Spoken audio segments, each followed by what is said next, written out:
Good evening, folks. This is Andy Pedraza with Special Effects Academy. We're on our start of the week session for the Forex Training Room for November 8th of 2020. We will be going through our standard agenda. I'll look at the prior week's results, our currency strength meter, fundamental announcements scheduled for the week, a look at the major pairs on the dailies, any setups we see in progress, and a few words in conclusion. Starting with the ledgers, we have our long-term ledger slightly down on closed trades, but we have a good outlook on the trades that are open, as well as anything else we'll be opening this week. As you all know, volatility has come back to the market with a vengeance as a result of the U.S. Contested elections at this point, I'm going to call them. So we are still very nicely up on the long-term ledger, and like I said, the outlook is looking spectacular. Intermediate term, we had a nice chunk of gain here for the week, again on dollar volatility mostly, a little bit over 3%. And of course, we do have open trades that are carrying profit at this time, all of them based on dollar weakness. Short-term ledger, a 2% gain for the week. We really traded this account. What we were trying to do was catch quick profit as these moves evolved. Most of the movement this prior week was very bouncy, especially on the dollar pairs. So the dollar weakened. There was a lot of intra-week retraces, and this account tries to be very conservative as regards risk. So we did take profit multiple times and just jump back into the trades. Some of them did go against, so the week could have been better, but we did carve out a nice chunk of profit for our efforts. Notes and opportunities for improvement. Mostly this is going to be notes. Biden declared winner of U.S. election, as I suspect most of you have heard. President Trump is initiating legal challenges on allegations of fraud and irregularities in the election process. Dollar weakness is already evident in the market. We are now in our second week of dollar weakness, and it doesn't look like it's going to be stopping anytime soon. Commodities such as oil, silver, and gold are very likely to continue to overperform as a result of this uncertainty that has been added to the markets. Relative strength meter for the past week and month, if I can direct your attention to the rightmost columns. Let's start with the weekly. We can see a lot of movement. Silver gained about 9% for the week. That is a huge move, and it was coming off a little bit of a retrace. So retrace over dollar weakness means silver and the metals in general are going to overperform. Gold didn't do quite as well, but still it came in at 4%, so it did about half the move that the dollar did, that silver did, I'm sorry. And you can see that a great deal of the movement was based on the dollar pairs losing strength, 2.46 on Kiwi dollar. Monthlies, we can see pretty much the same thing. This was the first week of the month, so your monthly and your weekly are going to look exactly the same. So the bulk of the movement on dollar weakness across the board.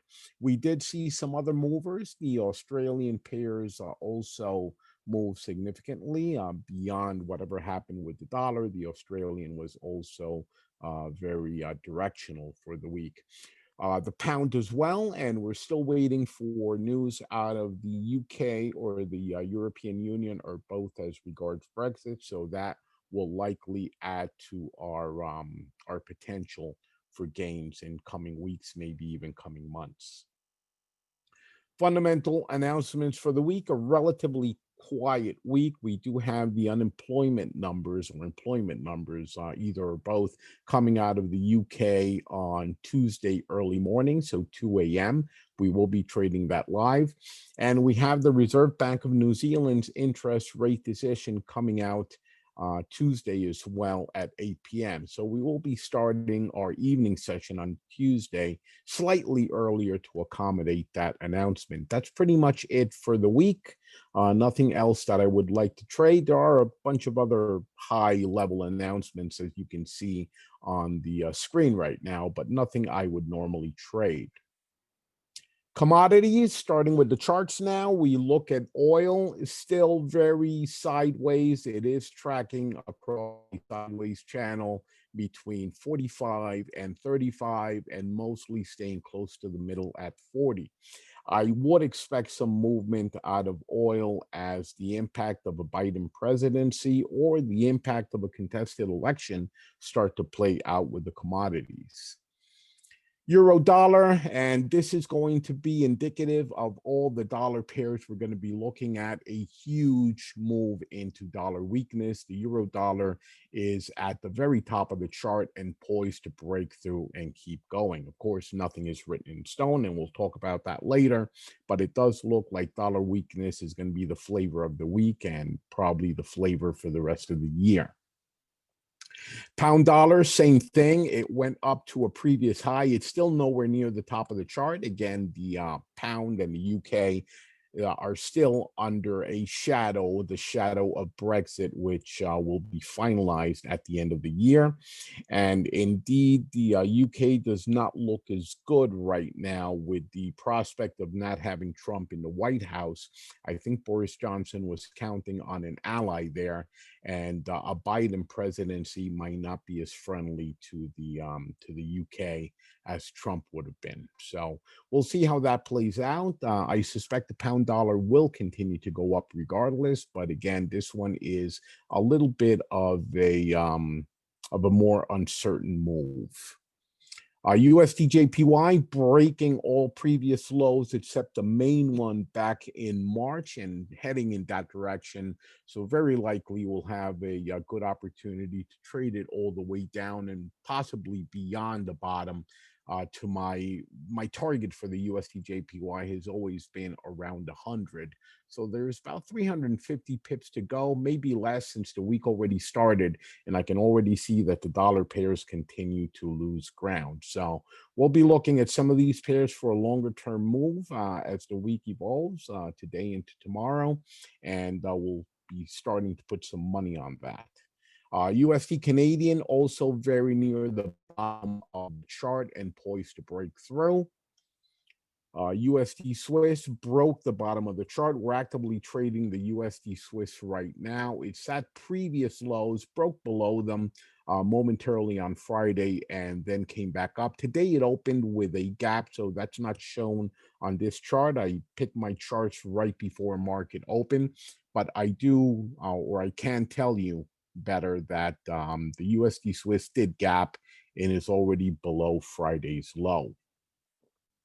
Aussie dollar at the top of the chart. You guys are seeing the pattern now. Everything dollar related is either very close to the top or very close to the bottom, depending which way that pair trades, whether the dollar is on the right-hand side or the left-hand side of the equation. So Aussie dollar also poised for a breakthrough and potentially much higher highs than we've seen in a long time. Kiwi dollar already broke the top, and we're trading this one as well. And we're looking for, of course, a complete breakout to highs not seen in years. And that's it for the dollar charts. Moving on to some of the others, Aussie Canadian still in a rather wide sideways pattern of about what is that? I'm going to say that's about 250 pips, give or take. And it's right at the middle of that range. We're still waiting for a breakout in either direction. The Australian, as I said, has been moving quite nicely for a while now, but we're still waiting on breakouts in either direction. We don't care. Euro Swiss hit support a couple of times throughout the week, bounced off of it, still very near that bottommost level of most recent support. It is on a dropping trend line, but we still need that breakout to confirm anything. The distances on this pair, pip distances, are not that impressive. So we'll probably be trading it at some point, but it is not high on my priorities. Euro pound, we are waiting for a breakout towards the bottom, or at least that is my expectation, but it is still in a holding pattern in a wedge as well as a sideways channel. So the most recent movement is bearish. It has been dropping for a few weeks now. And we traded it successfully last week. Very small amount of profit nonetheless. And we're still waiting for that bigger movement, which I'm sure will come between now and the end of the year. Euro JPY had a nice drop the week before and retraced or consolidated this past week. It's still showing a lot of downward pressure, but didn't quite manage to do anything this week that just ended. Euro Canadian also sideways and very near its most recent level of strong support. I suspect we're going to have an opportunity to trade it down to the next level around the 150.50 or thereabouts. And we'll be on the lookout for that opportunity, about 400, 500 pips, give or take, in if it does break support. So we're waiting on that. Pound JPY also at support and relatively sideways. It's trapped between the bottom of the Ichimoku cloud and the next level of support there, and has not broken out in either direction in quite a while. So we're waiting on that. As I said, I suspect that the pound has more upside than downside at this point, and we may have a chance to trade most of these pound pairs up for a few hundred pips. Aussie JPY returned to a prior level of support throughout this week. So we can see that the Aussie is trying to claw back some of the weakness it had been seeing for the past couple of months, 2 to 3 months. But still, no significant movement. Euro New Zealand dropping very steadily, very regularly. At some point, we're going to have to jump back into this trade because the pip distances are quite impressive. This week, it was sideways, so it is giving us the opportunity to jump in. However, our focus was on the dollar pairs for obvious reasons, but we'll be back to looking at this one. Pound Canadian, very erratic. It did go in both directions throughout the week and ultimately didn't do much of anything. This is another one trapped between the bottom of the Ichimoku cloud and a very nearby level of support. And of course, we're waiting for a breakout in either direction, with my suspicion that the pound is probably going to go up again between now and the end of the year to around the 177 level. Pound Swiss, this is the very definition of a sideways market right here. It's in a wedge as well. And we will be waiting on a breakout to see what can be done.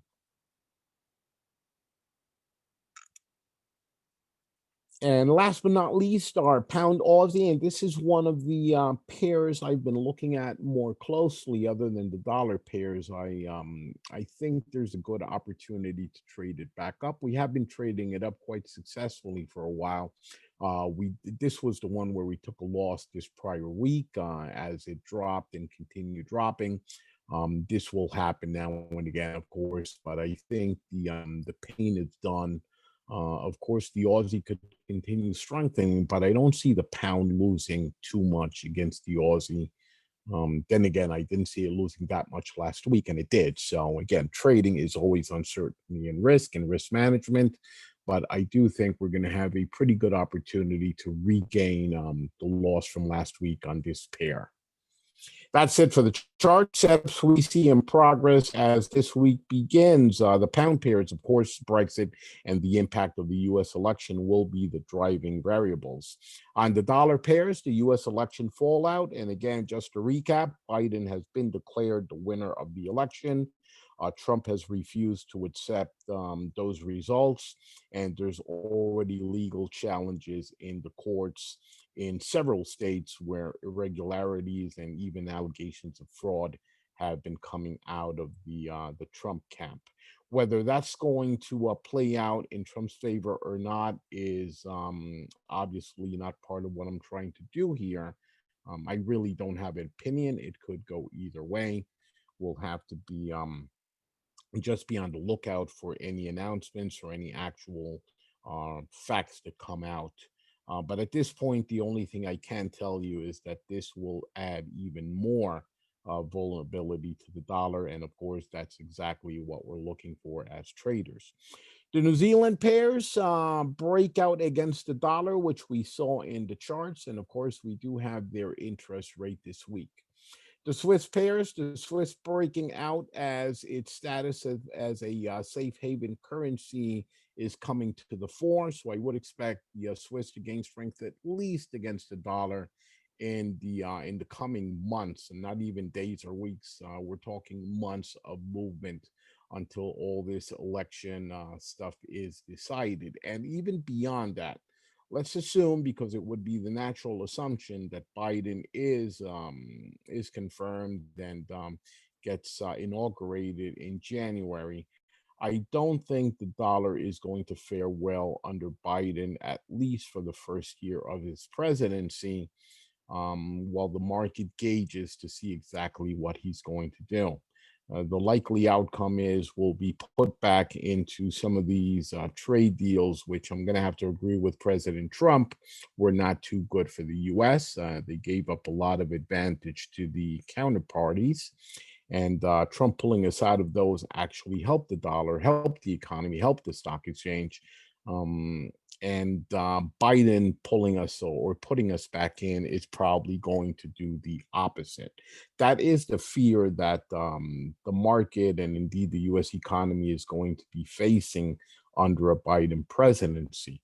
That said, we're going to be making money either way, but my assessment is that the dollar will weaken until such a time as the real impact of the policies, good or bad, can be assessed. Then it could continue weakening or come back. Again, I'm not trying to predict here. I'm just trying to point out what's more likely to happen. And of course, the euro pairs. The euro is poised to see what the reaction is going to be to the US election, and it's already on the brink of breaking out of the top, the euro dollar at any rate. So we'll be, again, trading the dollar very actively in weeks to come, if not months to come. That's going to be it for us today. My parting comments here, conclusions, or whatever you want is on predictions. We do not predict, but we must have opinions. There's a very thin line between having a very strong opinion and predicting what's going to happen. And the difference is that we really don't predict. We have opinions, and they must be based on our best understanding of the fundamentals behind whatever we have an opinion on, as well as a firm grasp of reality. Never forget that markets are not rational. You can be 100% right in your opinion, your analysis, whatever you're doing, and still lose money. We're not here to be right. I don't care if my opinions or predictions play out. While I will trade them or at least plan my trades around them, I am not going to I guess to get buried with them if they don't play out. I'll cheerfully trade in the opposite direction of my opinions if that's the way the market is moving. So again, we're not here to be right. We're here to take profit.